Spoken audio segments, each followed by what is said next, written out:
Hello and welcome to Joshua Space, a podcast all about books and pop culture. On today's episode, I have the absolute privilege to welcome Angie Thomas, a New York Times bestselling author of several books, including The Hate You Give, Concrete Rose, On the Come Up, and most recently, Nick Blake and the Remarkables. Thank you so much, Angie, for joining. Such a pleasure to have you on. Oh, thank you. Thank you for having me. I'm super excited to do this. Yeah, so I know you've been published for several years now, and you Yes. have multiple books out. And I know The Hate You Give, when you first wrote it, it was more of a short story, and the professor that you had at the time encouraged you to turn it into a full novel. And so, with that, did you ever have plans to become a novelist or an author before that experience, or was that kind of your first dabble into the world? It was kind of my first dabble into the world. When I went to college, I decided to study creative writing. And the school that I attended, one thing that I liked about their program was they let us study different types of creative writing. And so I knew I wanted to be a writer, but I wasn't sure what kind of writer I wanted to be. I didn't know if I wanted to be a screenwriter, a journalist, a novelist, or a poet. And so I had the opportunity over those years, 4 years, to take classes on all of those, and I just kept getting pulled to novels, and especially to young adult literature, and kids lit. Even though I was being assigned books that were not young adult or kids lit in my free time, those were the books that I enjoyed the most. And so when I wanted to write a novel, at first for my senior project, I wanted to do a whole novel, but my professor, he said, why don't you start with a short story? Because, I think there are some other, if there are any writers out here, they're going to understand when I say one of the best lessons you can learn as a writer is learning to finish something. Oh, yeah. We all start, a lot of us start stuff, but finishing is hard. And one thing that I learned in college was short stories kind of help you train that muscle for learning how to finish a book, learning how to finish a story. And so I wrote several short stories that were all connected, and that was my senior project. And those short stories were what later became The Hate You Give. But it took me like a few years after college to finally decide to write it as a novel. But even when I was writing it as a short story, writing these short stories, I kept adding stuff and making them longer than they were supposed to be, blah, blah, blah. And that professor, he kept telling me, remember, this is just a short story. We want to learn how to finish something. So, yeah, it was something, it took me a while to figure out that that's what I wanted to do, but I eventually got there. That's awesome. Obviously, at that point, the writing process for you is more writing a short story, writing multiple short stories within the same timeline, and then kind of compiling them into a novel. With your other novels, was that kind of the same route you took in writing them, or did you use like a different tool for to outline and plan them? I think it's weird to say this, but I feel as if I had to learn how to write a novel with my second book more than my first one because I laid so much groundwork with The Hate You Give, with those short stories that when I did On the Come Up, it's like I really had to learn how to do something from scratch and learn how to tell an entire story from scratch. So it was the beginning of me figuring out my process, and it was a messy journey. I have to say that book was the hardest book I've written. It was so hard for so many different reasons. And everybody says the second book is the hardest. And yes, I will attest to that. It was. But I really did. I had to learn again, like how to do because I didn't have a short story to back up on. So what I did was I kind of made little short stories along the way. And that's what helped me figure out the story itself. So one thing you'll notice in On the Come Up is that there are multiple storylines. You have the storyline of Bree, and her journey of becoming a rapper. But then you have the storyline of Bree, the daughter and granddaughter and family and brother. Then you have her mom, and then you have the story of Bree who's trying to figure things out with these two guys. And I will say, I think writing short stories helped me to figure out how to do subplots. So in a way, it did end up carrying over. So even like Concrete Rose, I learned how to, okay, let's do the short story within the story. Let's make these subplots. So it's something I've taken and I ran with. And honestly, while talking about it with you right now, I finally realized that this is like my, this is eye opening for me. So That's awesome. Going slightly off topic for a second, with Bree, did you put yourself into Bree's character? Because I know in your past life you were a bit of a rapper. So did I you I feel like I use the word rapper loosely when talking about young Angie and her dreams. I wanted to be a rapper, but I was awful. I was not nearly as good you as were Bree is in the aspiring? book. Yeah. I was not nearly as good as Bree, but I was like 13, 14, 15, 16. And it was definitely, I definitely took a lot of the things, well, the dreams that I had and put them into Bree. For me, wanting to become a rapper wasn't necessarily just about the art form and the creative part of it. A lot of it was, I want to help my family out of this financial situation we're in. And I don't know of any better way to do it than the way that I see people on TV doing it. I see rappers with the money and the cars, and they're doing that. So maybe I need to do that to change my family situation. So I took that from my own life, and just breeze like her dreamer side. That was me at that age. So I definitely took bits and pieces of it, but I was not nearly as good as she is. Like, let's not even get it twisted. I was horrible. My rap name was horrible. Everything, the whole package was just bad. Well, I like how you have it on your website where it says when you talk about that and you said you asked the question, where can I find any of your songs? And you're like, oh, thank God they are all deleted and gone. I will say, I found out in recent years that my mom actually has like the one demo tape that still exists of mine. And basically she's holding it like as blackmail material. Like she has the CD, like she really has it. And I'm like, oh, and she's like, mm-hmm. So I will never ever cross my mama because she's got that tape. I will never. Like, oh no. So that's the best. Like anybody out there right now, if you're like aspiring to do something but you're not sure you're good, make sure your parents don't get hold of blackmail material now, because they will hold it over your head later. I promise you. Like They will hold it for the rest of your life. yes, yes. I mean, my mom even, and funny thing is, when I found that demo tape, I also found her stash of first print, first editions of The Hate You Give, because she found out there was a bookstore that was selling like first print, first editions for like $1,000 a piece, which is insane to me. I hate using that word, which is ridiculous to me. Let me say that. And I was like, what? And she found out, so she stashed and had me sign them. And I'm like, why am I signing books? What did you want me to wait? What, who are these? And I find out she's got those. So yeah. Yeah, sorry, let's get back on topic. That's awesome. So going back to writing a little bit, and because I know you have The Hate You Give, you have Concrete Rose, On the Come Up, you have a story in Blackout, and all of those novels are young adult novels, and they're more contemporary. And your recent novel, Nick Blake and the The Remarkables, The Manifestor Prophecy, is very much a middle grade fantasy. So was that something you kind of always had brewing, that you knew you wanted to write this book? Eventually this was going to happen, or how did it come about? Yeah, it was something I always wanted to do. Even when I was in college, I played around with the idea. Because some of my favorite books when I was in college were middle grade fantasy books. Percy Jackson. I loved Percy Jackson. Chronicles of Narnia, all those different middle grade fantasy books. I really got into those while I was in college. I loved reading them as a kid too, and I really got pulled back into reading because of them. And so, but when I was in college, I started looking at them and I'm like, wait a minute, there are any Black kids like at the forefront of these. And so I considered writing something maybe about a Black girl, but then, looking at the landscape of publishing, and I was like, maybe I can't.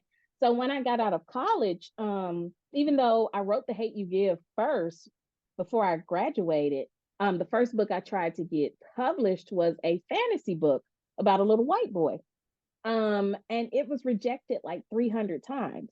And like at the 299th rejection, I was finally like, you know what? Maybe I ought to work on that book from those short stories. So I ended up doing The Hate You Give.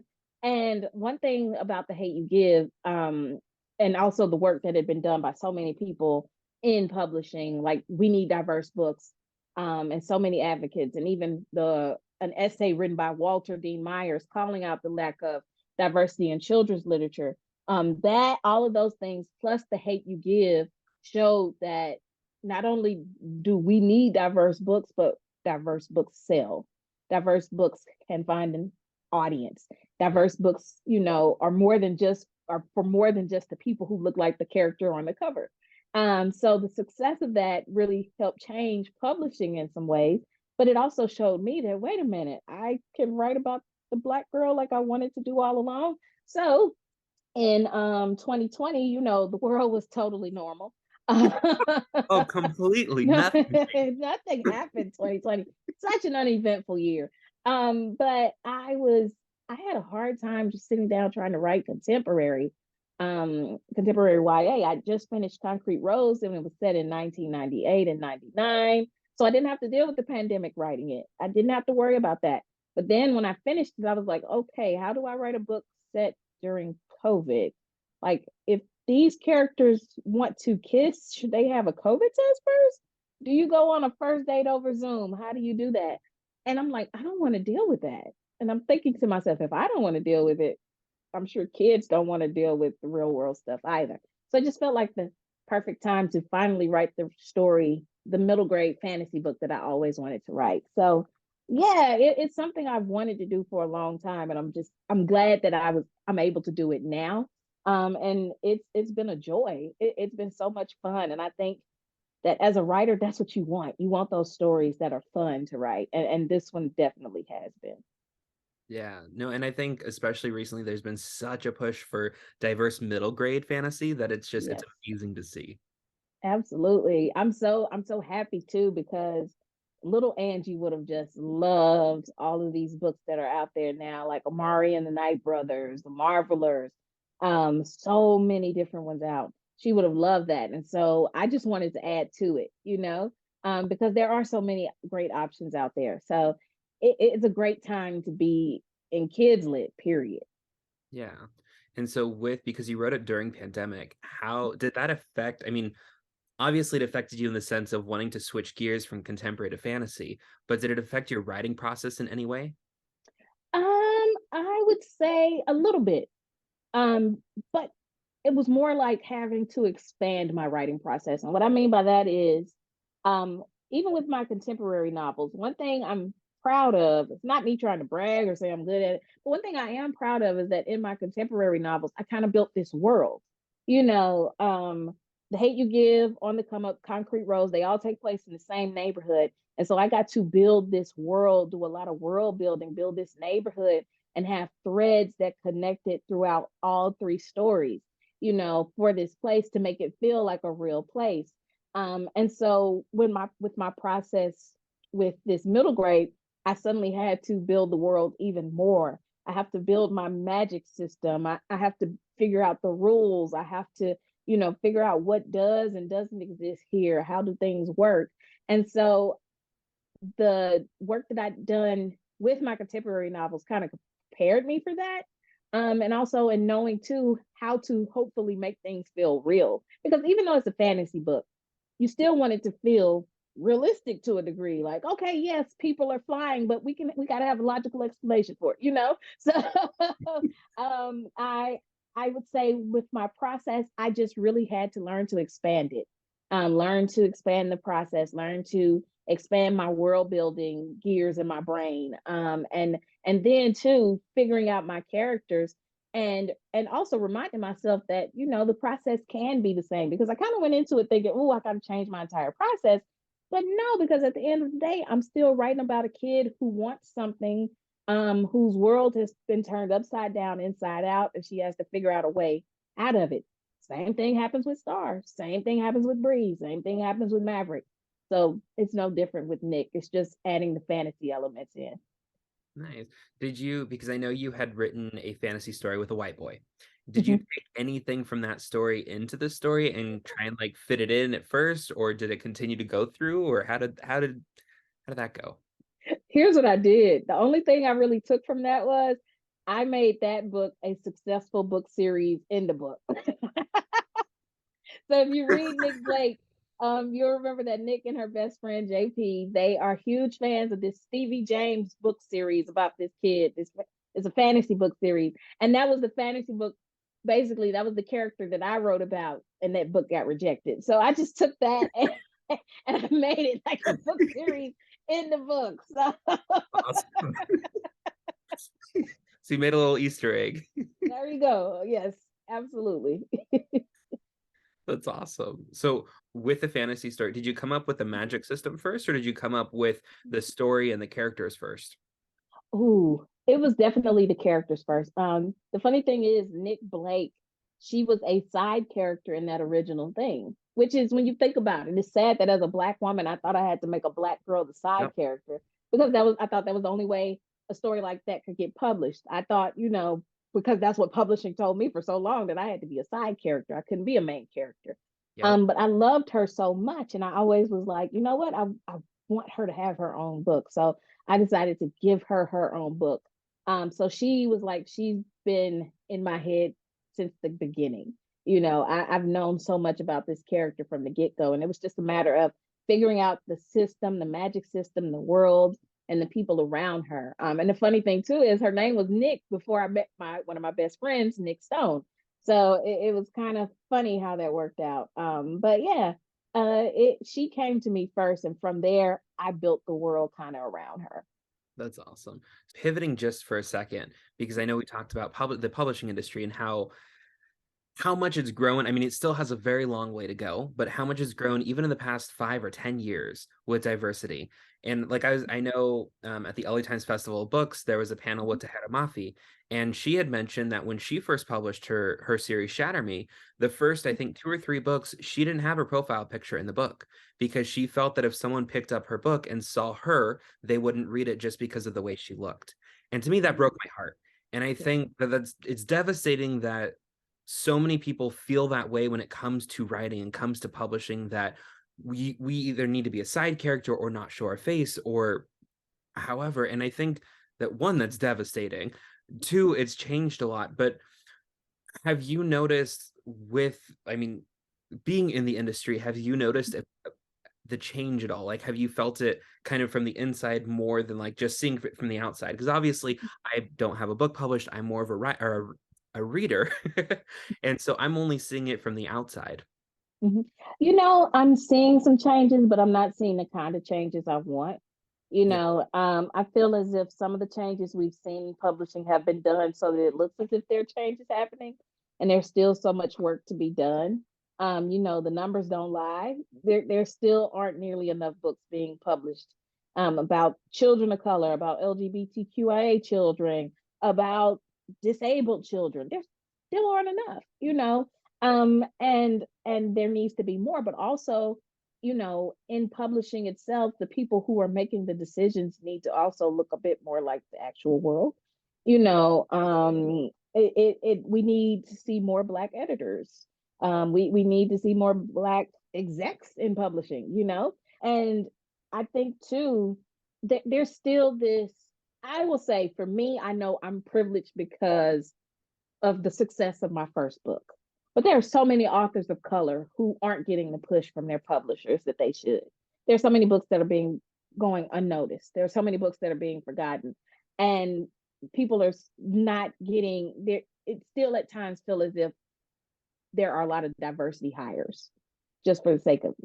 And what we really need is okay, I want y'all to put the big books behind these books by authors of color. I want you to put the big books behind these books by LGBTQIA plus authors. I want you to put the big books behind these books about disabled people. And then not just put the big bucks behind them, but you know, make sure you're bringing in more and doing the big marketing and all of this and this. Because what we have seen too is a lot of times publishers throw big dollars at a project and then they don't put the big marketing behind it. They're not, they're not going all out. It's like, oh, we wrote you a check, but here, have good luck. Like, you're paying people big money just to say you did it, but are you actually getting behind those books like you should? So I think there still needs to be some changes. We still have a long way to go. Um, and then too, now with the book bans, all over the country. Um, a lot of authors, marginalized authors, are afraid that publishers are going to start backing off of our stories because of the pushback, because so many authors do benefit from books being sold in the school and library sector. So it's a scary time for marginalized authors because the pushback, you wonder, is it going to make them pull back? So it's time. I think this is one of those moments for publishing where it's like, okay, put up or shut up. Let's see what you're actually about. If you're really behind these books like you say you are, are you going to let a loud minority dictate how you publish and how you market and how you support authors? Yeah. So if you don't mind me asking this, how did it feel when The Hate U Give was initially banned? Because I know that's been banned in so many areas, and that Yeah. I can only imagine what that might have felt like. So how did you deal with that? When it first happened, well, when I first caught wind of it happening, it was in Houston, Texas. It's always Texas or Florida. But it was in Houston, a suburb outside of Houston. And I was angry. I was hurt. I was frustrated. But as the, honestly, I wasn't as angry and hurt about the fact that they banned my book. I was angry and hurt because I'm getting messages from kids, specifically young Black girls who identify with The Hate U Give, who identify with Star, and they're telling me how heartbreaking it is that this book has been pulled. And all I can think of is the message it's sending to them. The message you're saying is shut up, be quiet. We don't want to hear about you, what you go through. It doesn't matter what you're dealing with, be invisible. And I take issue with that. That's my big issue with book bans, because it's not just you banning the books, it's the message you're sending to the young people who may see themselves in that book. You don't care about them. You don't care that this book has helped so many young Black girls. You don't care about that. You don't care about them. And that's where I get upset about it. But also it's interesting to me just how much is ramped up in the past few years. It's been happening before, but like in the past year or two since COVID, it really went up a notch. And you're seeing it more now and hearing about it more. But also I it's frustrating. But what I've come to learn is that most of the time the people who ban the book have not read the full book in its entirety. Like it's hilarious to me. But I still have hope because I know, for one, young people are still going to find ways to get the book if they want to read the book. Yeah. People are pushing back on this, and I know we're on the right side of history. I have no doubt about that, and I know that eventually things will work out. Yeah. Well, and I think one of the things, at least, that I see a lot on Book Talk is how big banned books get pushed. And so, I mean, there's Banned Book Week, but there's so many bookstores that dedicate their bookstores to whether it's BIPOC authors or diverse authors or just focusing on banned books and getting those books out there. And I think, to me at least, I always feel like whenever a book, like there's a new book that gets banned, there's such a surge in popularity with it because so many people start talking about it. So in one aspect, more people hear about it. In another aspect, it is getting banned. And so I Yeah, think it's kind of it's a hard, I mean, it's not absolutely. fun, but Oh yeah, yeah, yeah. No, no, absolutely. But the only thing about it too is a lot of times we hear about the bestseller books when they're banned.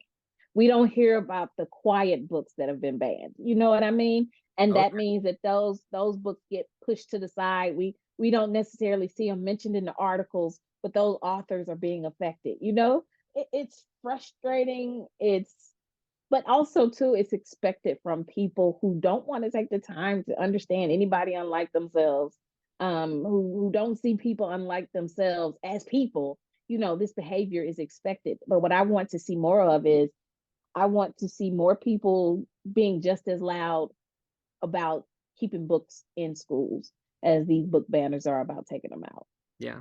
And I think, at least on TikTok, it's very loud. I don't know about everywhere else, but I think it's one of the things I really appreciate about Book Talk. Yes, I love book talk. I try not to interact too much because I know it would be weird. Here I am with my blue check. I can't, I don't want to do too much.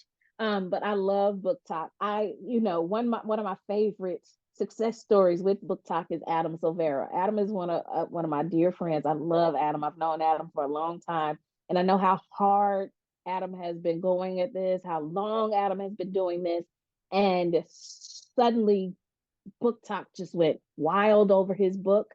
They both die at the end, and it just changed his life. And it's shown, I think what it's shown publishing is, because book talk readers are young usually, and it's shown publishing. Oh shoot, there's still power in word of mouth, because that's essentially what book talk is. Yeah. So I love it. I wish I could interact more, but I try to, I Yeah. don't want to cross that. I totally understand. And I think it's interesting because I feel like it keeps publishers on their toes because Yeah, publishers have no control. I mean, they can none. pay if they want to send their PR packages or their books or pay people to talk about it, they can do that, but that doesn't mean that video is going to go viral.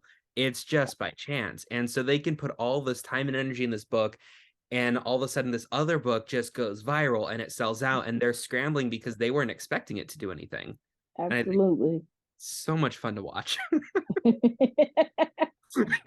Going a little bit back to writing and specifically with Nick Blake and the Unremarkables, did you know from the beginning that it was going to be a series? Yes. Okay. Yes. I knew from jump that it was going to be a series. And the funny thing is, like, there's they was like, oh yeah, 3 book series, yeah, and I'm like, no, more than that.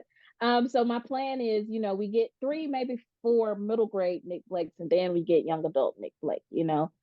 That's what I'm really excited about. That I get to do some stuff, with that I wouldn't get to do in the middle grade realm. So I'm looking forward to maturing the character. But yeah, it was always a series for me. It's a story I've wanted to tell. It's a world I've wanted to show for a long time. So I'm going to be here a little while. That's awesome. And I love when book series grow with a character and you see them when they're younger and they grow up and you kind of watch them as they grow old. And I love that. Yes, absolutely. Absolutely.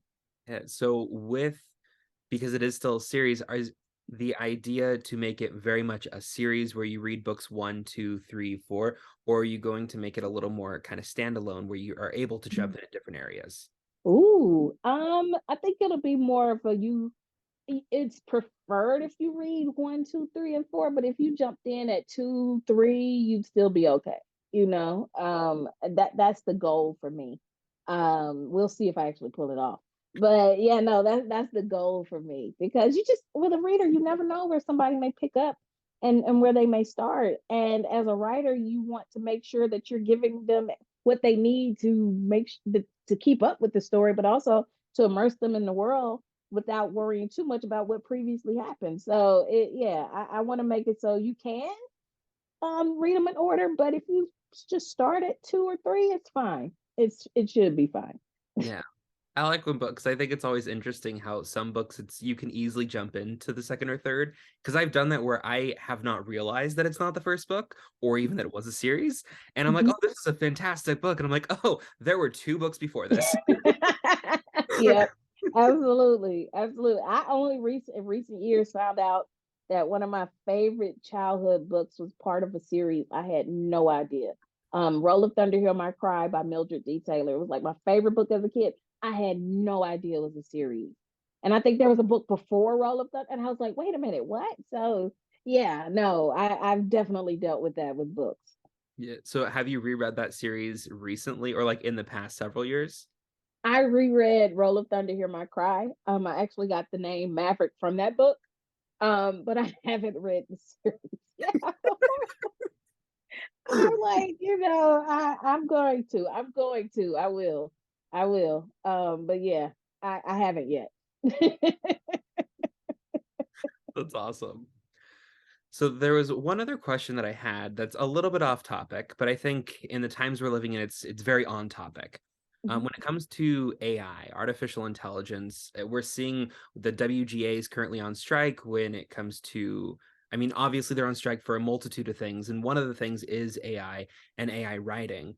And how do you, because I know some people are using it as a tool, some people are completely against it. How do you feel when it comes to AI? Do you feel like it could potentially be used as a tool or something to just avoid, or how do you feel about it? Mm.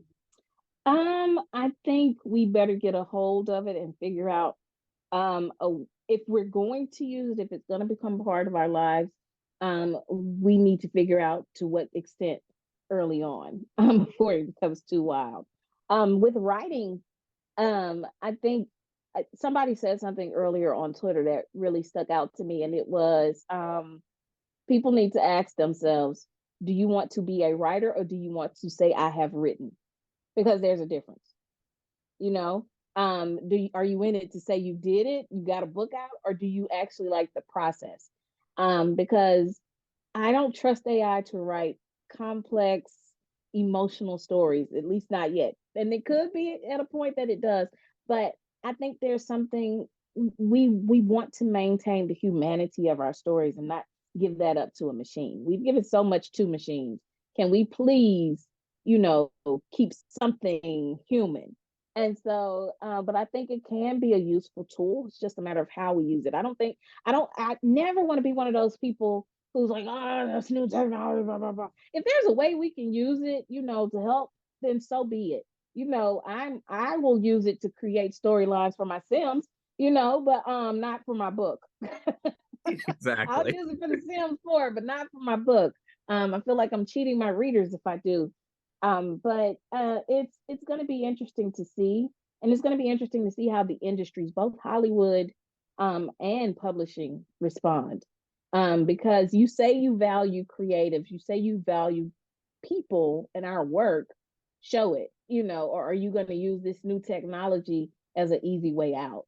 And I think all of us deserve better than a story or stories, books, or movies or TV shows that are created solely by a computer without any kind of humanity inserted in there. Yeah. Yeah, I agree. And I think it's interesting to watch it kind of playing out, Mm-hmm. especially with because there's the writing aspect, and then you also have the AI art. And kind of I know that's Yes. another thing when it comes to like book covers and movie posters and things like that. And so it's interesting to see how people react to it and how the industry's kind of maneuvering between this. It's going to be Yes. interesting to watch it play out.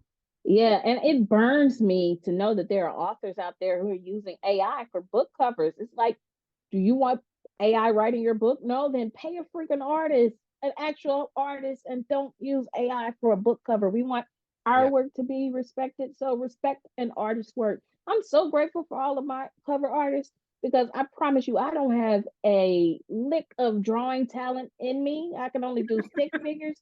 So I'm so thankful for the people who put my covers together, and I would not want to leave that, or I would not want to cut them out of the process and leave that up to a machine. So, Yeah. hey, any authors out there, stop using AI. There are some great artists out there who will do covers for you. Yeah. Pay them what they deserve. But yeah, Yeah. I agree. And I know like there was a book, I'm not going to mention the title because I don't want to like start anything. But there was a traditionally published book recently that came out that had AI art. And when it came out, it was by one of the big five, and they had announced the cover a few months ago. There was a huge uproar, and people kind of like, even now, they go off in comments, and they did the thing where everyone starts rating the book 1 star, and strictly because the AI art, which in one aspect, yes, I don't agree with using AI art for a cover, but also don't like bomb the author's reviews just because of that. Like that, it's not necessarily the author's fault, even though right. like the author has some say. Not all authors have a lot of say when it comes to the covers. Absolutely. And what really got me is I made a video talking about the book, and I put a disclaimer like I don't support AI art, but I talked about the book in a video, and someone made the comment how they can understand indie authors using AI art, but they trad publishers should never use it, and trad authors have no right to like use AI art, blah blah blah. And to me, I'm like, indie authors have more of a say so in their covers. Exactly. But it's a hard line because how much are you willing, if you're not a big name author, this one was, but if you're not a big name author, how much can you really push back? You can't push Yeah. back on Chad. Yeah. And I think too, and it's scary to do the pushback if you're not, it's scary to speak up and say that this isn't right. I think it's going to boil down to publishing just stop doing, I almost cursed, but stop doing awful things, just stop. Just pay Yeah. artists. Now we'll get to the fun part of this podcast. So we know you mentioned one of your favorite books already, but do you have like top 3 favorite books of all time? Ooh, top three favorite of all time. So yeah, Roll of Thunder, Hear My Cry is number one. Then I would have to go with, ooh, you're making me think. I had too much brisket for this. The Bluest Eye, Toni Morrison. And then one more. One more top three all time. Feel like I'll go. I did a kid's book though. I love putting authors on the spot with this question. Yeah, no. This is you definitely put me on the spot. I'm going back and forth between some books. So, but I'm gonna get there. I'm gonna just say top three. Okay, Roll the You can Thunder have a in my couple heart. tied for the third spot if you want. No, that's cheating. That's cheating. I'm not gonna do that. I'm not gonna do that. Ooh, I'm just gonna go with, and people are gonna be like, "What?" But I'm just gonna say, "The Rose That Grew from Concrete" by Tupac, because y'all know I love Pac, but also it was for me. It was my reintroduction to him as a poet, and not just as an artist, a rap artist. And that those poems, that book of poems, really affected me big time. Oh, the other one would have to be the Autobiography of Malcolm X, because it radicalized the heck out of me while I was at my mostly white upper class private Christian school in Mississippi. So yeah, there you go. There you go. That's awesome. And the other one I have is, if you were not an author, if you ended up taking a different path, what would you be? We're not an author, I would be a screenwriter or attempting to be a screenwriter. That's something I loved. I used to write scripts for fun, soap opera fanfic. I loved the show called Passions. I used to write Passions fanfic. I even found the number for a writer on Passions to ask him how to become a soap opera writer, and he was like, "Oh no, honey, don't." So no, I wanted to be a screenwriter. Or if I wasn't a screenwriter, if it was like nothing with writing at all, this is gonna sound super weird, but I would probably want to be a dermatologist or like an esthetician, only because I love watching pimple popping. That's awesome. It's pitiful. It's awful. It's horrible. I know. It's like, ew, but like I used to want to be a doctor as a kid. And then when I got older, I was like, oh, I don't like blood. But I can deal with blood with like that in that kind of way. So yeah, I'd be like a dermatologist or esthetician, something like that. Yeah. That's awesome. I love that. It's like completely opposite. Completely different, completely opposite. Like you would not expect that. But oh my God. Like, what do I watch before I go to sleep? Pimple popping videos. Like Dr. Pimple Popper, all of that. I watch it. So it puts me to sleep. It is the strangest thing I know. So So the last question I have for you is, if you could give any advice to a aspiring author, to someone who, whether they're at the very beginning stages or they have finished writing their book, what advice would you give to them? oh, my biggest piece of advice for any writer out there, aspiring, just about to be published, just got an agent, whatever. My biggest piece of advice is perfection is the enemy of progress. There's don't First of all, there's really no such thing as perfect, because what you consider perfect is not perfect to somebody else. Don't aim for perfect, aim for progress. It kind of goes back to what I talked about earlier. Like the biggest hurdle at times for a writer to overcome is learning to finish something, learning to complete something, learning to write the end. And if you're aiming for perfect, you will never get the progress to get to the end. So, don't aim to be perfect. Aim to get it done, because the wonderful thing about writing, there's this thing called revising, and it's great. You can fix everything. Know that every book you've ever read started out horrible. My first drafts are horrible. Um, and but it's okay, because I know I'm going to revise and edit later. So don't aim for perfect, aim for progress. And also I'd add too, you may get a lot of no's along the way as somebody who got 300 of them, but it only takes one yes to change everything. So go for the one yes. And then last little bonus piece is read. If you want to be a writer, one of the best ways to learn how to write is read, and read widely. That's awesome. I like that. Aim for progress, not perfection. Yes. Thank you, Angie, so much for joining. It was such a pleasure to have you on today's episode. I cannot wait for the next book in the Nick Blake series. So thank you so much for joining. Thank you. This was fun.